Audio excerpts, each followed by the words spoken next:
Goeiemôre. Ek hoop en ek vertrou dat dit sommer met jou baie goed gaan. Johannes 13:21 is nogal 'n mooi gedeelte. Jesus is aan die tafel en hy wys sy verraaier aan. Nou dink vir 'n oomblik, hoe het Jesus gevoel?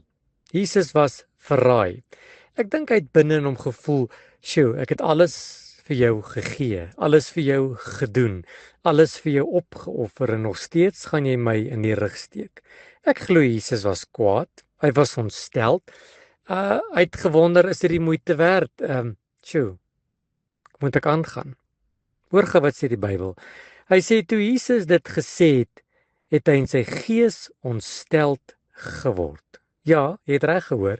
Jesus, die seun van God, het ook toe hy op aarde was, ontsteld geword. Daarom glo ek dat Jesus weet hoe dit voel en hy verstaan as ek en jy ontsteld word, as ons kwaad word, as dinge nie uitwerk soos dit moet werk nie, of mense ons in die rug steek, of ons teleurgesteld raak, of wanneer iets gebeur en dit het nie jou verwagtinge vervul nie en ons raak kwaad.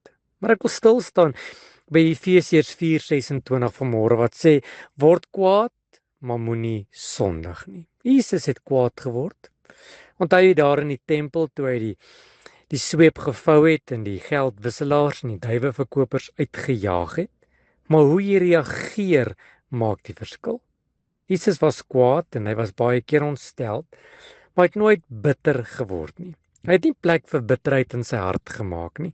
Hy het nie wraak geneem nie. Hy het nooit harde woorde gehad nie en hy het ook nooit gesondig nie. Daarom moet ek en jy vandag wanneer ons kwaad word weet dat ja, hoor mooi en ek sê dit met groot versigtigheid, ons mag kwaad word.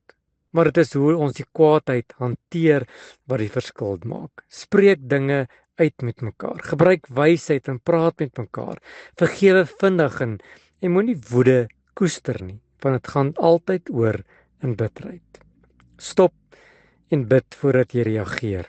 Vra die Here, Here, help my om op die regte manier te reageer terwyl ek kwaad is. En kies altyd vrede bo jou probleme. Sjoe. Ons het 'n ou spreekwoord, dan sê ons tel tot 10. Weet jy wat dit help nie? Partykeer moet ek tot 100 tel. Maar bid en sê, Here, ek is nou kwaad. Here, ek is ontstel.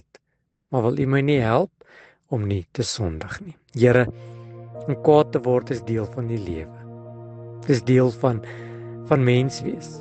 Maar ek wil vandag vra, Here, dat U my die wysheid sal gee om nie daarin te sondig nie. Amen.